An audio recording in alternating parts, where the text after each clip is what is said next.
Hello students, आज का topic हमारा crop production management class 9 NCERT improvement in food resources chapter में most important topic है ये। इसके रिलेटेड 5 नंबर में क्वेश्चन आ सकता है आपके एग्जामिनेशन में। तो देखते हैं क्या है, स्टेप बाय स्टेप बहुत इजीली समझेंगे और नोट्स के थ्रू देखते हैं क्या है। They include no cost production, low cost production और हाई कॉस्ट प्रोडक्शन प्रैक्टिसेस। इसके अंदर क्या होता है, जैसे कि आपको नाम से ही पता चल रहा है कि क्रॉप प्रोडक्शन मैनेजमेंट मतलब क्या, कि जो भी क्रॉप है उसको मैनेज करना है, वो चाहे लो हो, हाई हो या फिर नो कॉस्ट, उसका कॉस्ट भी ना हो। डिपेंड्स ऑन क्रॉप, डिपेंड करता है क्रॉप। क्रॉप मतलब क्या, अपना फसल पे, कि फसल कितने अमाउंट में हुआ है और कितना उसकी क्वांटिटी है और उसकी कितनी क्वालिटी है। तो देखेंगे स्टेप बाय स्टेप इसके अंदर, ठीक है। देखते हैं और क्या है। Nutrients nutrients 16 elements are required for growth are called as essential elements. कोई भी क्रॉप को 6 के 6 एलिमेंट्स की जरूरत पड़ती है अच्छी तरीके से ग्रो होने के लिए। क्या क्या है देखते हैं। Carbon, oxygen, hydrogen plus micronutrients and micronutrients. तो अब देखो, मैक्रो एंड मिक्रो न्यूट्रिएंट्स अच्छी तरीके से आप डेफिनेशन के रूप में अच्छी तरीके से देखेंगे, क्योंकि डेफिनेशन शायद आ सकता है और डिफरेंस भी आ सकता है। तो दोनों हम देख लेते हैं अच्छी तरीके से, ठीक है। तो कहने का अर्थ ये है कि कोई भी क्रॉप, कोई भी फसल है, उसको 6 के 6 एलिमेंट्स की जरूरत पड़ती है। क्या क्या है, carbon, oxygen, hydrogen plus micro and micro nutrients. देखते हैं और क्या है इसके अंदर। जिससे दे इंक्रीज द यील्ड, जिससे जो प्रोडक्शन होगा वो बढ़ेगा, जो भी क्वालिटी क्वांटिटी होगा बढ़ेगा।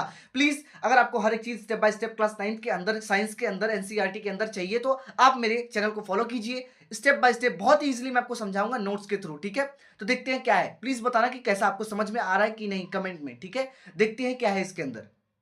अब देखते हैं micro nutrients and micro nutrients का मतलब क्या है। 6 elements are required in large quantity.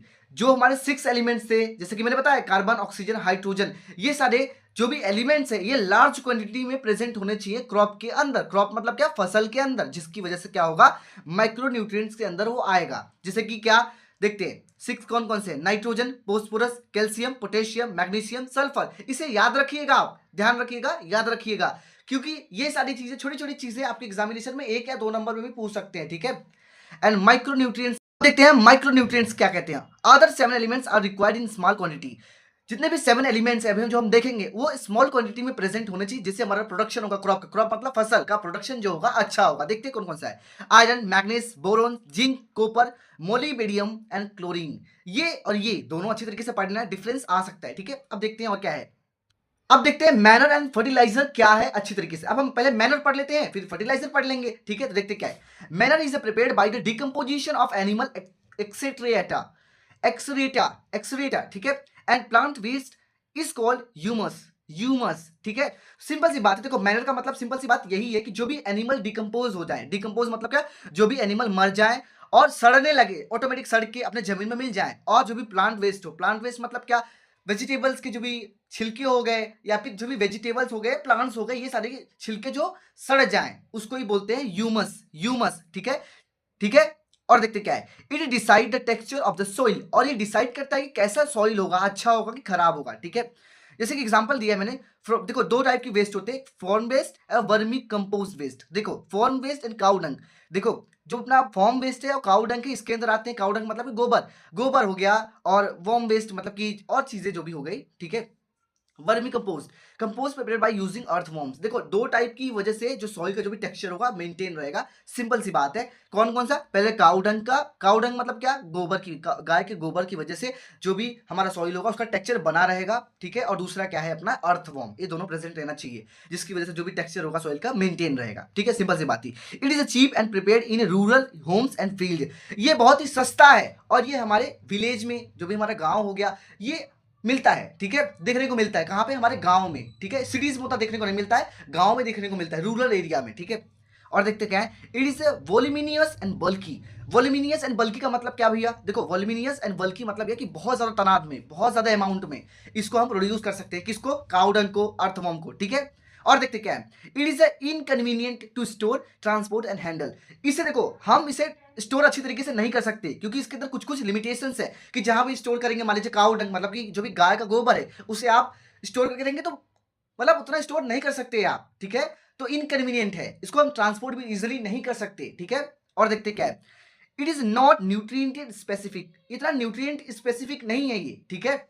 And add great humus to the soil. और सिंपल सी बात है कि ये जो मतलब होता है ना, सॉइल की फर्टिलिटी को बढ़ा देता है, सॉइल की टेक्सचर को बहुत ज्यादा बढ़ा देता है। तो मैनर का मतलब आपने अच्छी तरीके से समझा। अब हम देखते हैं फर्टिलिटी का मतलब क्या है। देखो मैनर सिंपल सी चीज था, जो भी हमारा ऑर्गेनिकली हो, सिंपल सी बात थी। ऑर्गेनिकली मतलब क्या, जो भी ह्यूमन बेस्ड हो, और जो भी गाय भैंस एनिमल्स मर जाए, और या फिर जो भी प्लांट्स वेस्ट हो, इसके थ्रू ऑर्गेनिकली हर एक चीज बने और सॉइल का टेक्सचर बढ़ाए। और देखते हैं फर्टिलिटी के अंदर क्या है। फर्टिलाइजर देखते क्या है। Fertilisers are commercially produce plant nutrients. Generally ये क्यों बनते हैं, ये जनरली प्लांट्स के न्यूट्रिएंट्स को फुलफिल करने के लिए बनते हैं। कौन, फर्टिलाइजर्स। देखते क्या है, और इसका मतलब excess fertilisers destroy the soil fertility. अगर ज्यादा फर्टिलाइजर हम डालेंगे, फर्टिलाइजर का मतलब क्या है, जो भी केमिकली प्रोड्यूस हो, केमिकल के थ्रू प्रोड्यूस हो, कहां पे, फैक्ट्रीज में। अभी मैं पढ़ेंगे, लेकिन मैं ऊपर से बता देता हूं आपको। तो सिंपल सी बात है, ज्यादा फर्टिलाइजर यूज करोगे अपने सॉइल के अंदर, तो जिसकी टेक्सचर होगा ना, वो खराब हो जाएगा।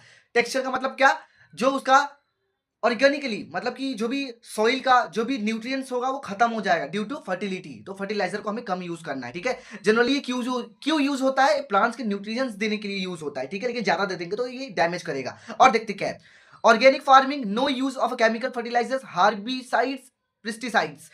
ऑर्गेनिक फार्मिंग में, जहां पे ऑर्गेनिक फार्मिंग का मतलब जहां पे काउ डंग्स वगैरह हो गए, और जहां पे मतलब ऑर्गेनिक फार्मिंग का मतलब होता है ना, जहां पे केमिकल फर्टिलाइजर यूज ना हो। ऑर्गेनिक फर्टिलाइजर का मतलब क्या, जहां पे सिंपल सी हर एक चीज ऑर्गेनिकली हो, ओरिजिनल हो, जो प्रकृति के थ्रू आए, ठीक है। जैसे कि मैंने बताया, काउ डंग हो गया, नीम की पत्तियां हो गई, इनको सड़ा सड़ा के उसके अंदर डालना, जिससे अपना जो सॉइल की फर्टिलिटी होगी मेंटेन रहेगी, ठीक है। जो मैंने इसके अंदर लिखा है, culturing the blue green LG Neem leaves healthy cropping system, ठीक है। जो ग्रीन एल्गी मतलब कि वही ग्रीन एल्गी का मतलब आपने देखा होगा, जहां पे ज्यादा पानी होता है ना, तो वहां पे एक ग्रीन एल्गी टाइप का हो जाता है, ठीक है। तो आशा करता हूं आपको हर एक चीज के अंदर समझ में आ। देखो इसके नोट्स बहुत अच्छे मैंने दिए हैं, एनसीईआरटी के थ्रू ही सब कुछ लिखा है। इतना अच्छा आपको यूट्यूब पे मिल जाए तो बहुत अच्छी बात है, लेकिन मेरे हिसाब से तो नहीं मिल सकता। लेकिन ठीक है, मैंने अपना बेस्ट दिया है इसके अंदर, और कोई भी एरर नहीं है इसके अंदर, ठीक है। और यही कहूंगा, अच्छी तरीके से पढ़िए, समझ में ना आए तो कमेंट सेक्शन में जरूर बताना, फिर वीडियो को रिक्रिएट करूंगा, ठीक है। और देखते हैं क्या है। It is costly and is prepared in factories. ये बहुत महंगा होता है कंपेयर देन मैनर में, जो मैंने पढ़ा भी, कि ये ज्यादा कॉस्टली है और ये प्रिपेयर करते हैं फैक्ट्रीज में, फैक्ट्रीज के अंदर बनता है, ठीक है दोस्त। और देखते क्या है। It is a compact and concentrated. Compact है और कंसेंट्रेटेड है, काफी हाईली कंसेंट्रेटेड, मतलब कि सुगंधित बहुत ज्यादा होता है। ज्यादा इसके अंदर आप रहेंगे, फर्टिलाइजर को अपने हाथ में लेंगे या फिर सूंघेंगे तो स्मेल करेंगे ना, तो आपके लिए हार्मफुल होगा। कंसेंट्रेटेड है काफी ये, ठीक है। और देखते क्या है।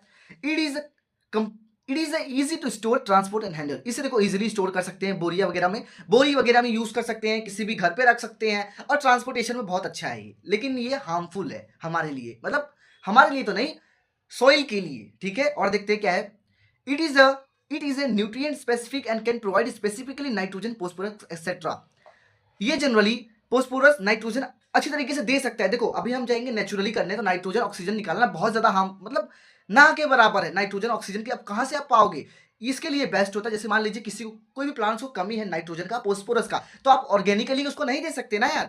आप उसको जाओगे फैक्ट्री में, भाई बोलोगे नाइट्रोजन जिसमें ज्यादा हो मुझे दे दीजिए, मैं उसके अंदर डाल दूंगा, जिसकी वजह से उसका नाइट्रोजन का जो भी फुलफिल हो, वो नाइट्रोजन लेके अच्छी तरीके से ग्रो करेगा। तो ये अच्छी चीज है इसके अंदर, लेकिन ज्यादा यूज करोगे तो ये हार्मफुल भी हो सकता है, किसके लिए, सॉइल के लिए। Does not add humus to the soil. ये जनरली ह्यूमस का मतलब हमने क्या समझा, कि फर्टिलिटी मेंटेन करे। तो सिंपल सी बात है, फर्टिलिटी को मेंटेन नहीं रखता है कौन, फर्टिलाइजर। फर्टिलाइजर जो होता है फर्टिलिटी को मेंटेन नहीं करता। किसका फर्टिलिटी, सॉइल का। सॉइल का जो भी अंदर का कैरेक्टरिस्टिक्स होता है वो उतने टाइम तक नहीं रहता है अगर फर्टिलाइजर ज्यादा यूज करेंगे हम तो, ठीक है। आशा करता हूं आपको समझ में आया। अब देखते हैं इसके अंदर क्या है। देखिए दोस्त, इसके अंदर हर एक चीज को देखो, रटना मत, समझना, क्योंकि ये सारी अपने रेगुलर लाइफ में होती है। जब अपने गांव में जाओगे आप, तो ये सारी चीजें आपने देखोगे कि आखिर इरिगेशन का मतलब क्या है, फर्टिलाइजर का मतलब क्या है, क्रॉप प्रोडक्शन मैनेजमेंट कैसे हो रहा है, धान की खेती कैसे हुई, चावल की खेती कैसे हुई। तो ये सारी चीजें अभी थोड़ा मतलब पढ़ लोगे तो बहुत अच्छी बात है, लॉन्ग टाइम तक याद रहेगा। अपने गांव वगैरह में जाओगे तो आपको थोड़ा नॉलेज रहेगा खेती बाड़ी का, एग्रीकल्चर का, ठीक है। तो इसे समझना हर एक चीज को, नहीं समझ में आए तो रट लेना, ठीक है, क्योंकि ये सारी तो रटने वाली ही है, लेकिन प्लीज समझना इसको, ठीक है। मैं यही कहना चाहता हूँ कि इसको समझिए, जिससे आपकी नॉलेज बढ़ेगी। ये रेगुलर लाइफ में बहुत ज्यादा यूज होता है। साइंस के अंदर कुछ कुछ चीजें ही अभी आपको बहुत अच्छे लग रही हैं, जब आप क्लास 10 11 12 में जाएंगे तो वही फिजिक्स केमिस्ट्री मैथ में ही फंस जाएंगे आप, फिर आपको ये सारी चीजें सीखने को नहीं मिलेगा, ठीक है। तो और देखते क्या है। इरिगेशन, इरिगेशन इंडिया से variety of water resources. India के पास बहुत ज्यादा वैरायटी है वाटर रिसोर्सेज का। वाटर रिसोर्सेज का मतलब क्या भैया, जैसे कि मान लीजिए अपना वेल, वेल मतलब कि कुआं हो गया, नहर हो गया, दो चार चीजें, रिवर हो गई। तो ये सारी चीजें से हम क्या कर सकते हैं, पानी ले सकते हैं। तो इंडिया के पास बहुत ज्यादा पानी है, जिसकी वजह से खेती अच्छी होती है। मतलब कहीं कहीं नहीं होती, लेकिन कुछ कुछ जगह बहुत है। जैसे अपना यूपी हो गया, पंजाब हो गया, हरियाणा हो गया, यहाँ किसी चीज़ की कमी नहीं है। तो यहाँ पे जो खेती बाड़ी होती है बहुत पहले से ही अच्छी हो रही है। क्यों हो रही है? क्योंकि यहाँ पे पानी, वाटर रिसोर्सेज बहुत अच्छा है। ठीक है, देखते हैं और क्या है। तो मैंने वही जो बताया कि टैंक्स वगैरह है, रेन हार्वेस्टिंग, इसकी वजह से जो मैंने बता दिया। ठीक है, planning the reduce the soil erosion. Soil erosion का मतलब देखो क्लास 10th के अंदर बहुत अच्छी तरीके से है। प्लीज अपना सपोर्ट दिखाते रहिए। अगर आपका सपोर्ट मुझे बहुत अच्छा लगा, मेरी वीडियोस को व्यूज बहुत अच्छे आने लगे, तो मैं कोशिश करूंगा कि मैं क्लास 10th का जल्दी ही स्टार्ट करूं, क्लास 10 साइंस का अच्छी तरीके से स्टार्ट करूं। जिसके देखिए बहुत लोग को ट्यूशन अफोर्ड नहीं कर सकते, वो घर पे ही पढ़ते हैं। तो मैं सोच रहा हूँ कि साइंस के लिए बेस्ट उनको पढ़ाऊंगा, अपना बेस्ट दूं। ठीक है, तो प्लीज अगर शेयर कीजिए, लाइक कीजिए, सब्सक्राइब कीजिए। अगर मेरा वीडियो उतना कंटेंट उतना क्रिएटिव मतलब कि उतना अच्छा हुआ उस लेवल पे, तो मैं जरूर क्लास 10th के लिए ट्राई करूंगा अच्छी तरीके से। तो planning to reduce the soil erosion, देखते हैं क्या मतलब इसका। देखो सॉइल इरोजन का मतलब क्या होता है ना, कि जो हमारा मिट्टी हो, कभी कभी क्या होता है ना, मिट्टी ज्यादा हवा चलने लगता है तो मिट्टी उड़ने लगता है, तो इससे क्या होता है फर्टिलिटी इरोजन। जो भी फर्टिलिटी होती है सॉइल की ना, वो कम होती है। तो फर्टिलिटी का जो भी फर्टिलिटी है सॉइल का, उसको मेंटेन करने के लिए कौन यूज होता है? इरिगेशन। इरिगेशन रहता है जहां देखो सिंपल सी बात है, जो भी मिट्टी है, सूखी मिट्टी, उसमें आप पानी डाल दोगे तो नहीं उड़ेगा। ठीक है, अगर वो सूखी मिट्टी रहेगी तो उड़ेगा तो उसकी जो भी फर्टिलिटी उड़ जाएगी, नाइट्रोजन ऑक्सीजन जो भी उसके अंदर होगा ना सॉइल के अंदर, वो उड़ जाएगा। सिंपल सी बात है, सॉइल इरोजन का मतलब यही है कि उसकी जो फर्टिलिटी होगी हवे के साथ उड़ती रहेगी। तो अगर आप पानी डाल देंगे तो नहीं उड़ेगा वो। ठीक है, ये क्लास 10th के अंदर बहुत अच्छी तरीके से बताया गया। जब हम जाएंगे तो पढ़ेंगे और देखते क्या है इसके अंदर। Cropping pattern. अब क्रॉपिंग पैटर्न का मतलब क्या, देखो जो भी हमारा फसल है उसका एक पैटर्न होना चाहिए। तो वही 3 टाइप की पैटर्न्स हैं जो हम देखेंगे कि कैसे कैसे क्रॉपिंग मतलब कैसे कैसे फसल को हम लगा सकते हैं, कितने टाइप्स के पैटर्न है। तो देखते हैं क्या क्या है। मिक्स्ड क्रॉपिंग का मतलब कि एक ही साथ 2 या 2 से ज्यादा टाइप्स के क्रॉप को लगा देना, जैसे कि गेहूं हो गया, चावल गेहूं हो गया। अब देखते हैं इसके अंदर। ठीक है, 2 or more crops grown simultaneously on the same piece of a land. तो एक ही लैंड में, एक ही जमीन पे 2 या 2 से ज्यादा क्रॉप्स के टाइप्स को लगा देना। ठीक है, जैसे कि beet plus gram, beet plus mustard, groundnut plus sunflower. Please इसे कट कर दीजिएगा, गलती से मैंने लिख दिया है। ठीक है, इसे कट कर दीजिएगा। तो wheat plus gram, wheat plus mustard, groundnut plus sunflower. तो यही था मिक्स्ड क्रॉपिंग के अंदर, यही पैटर्न था।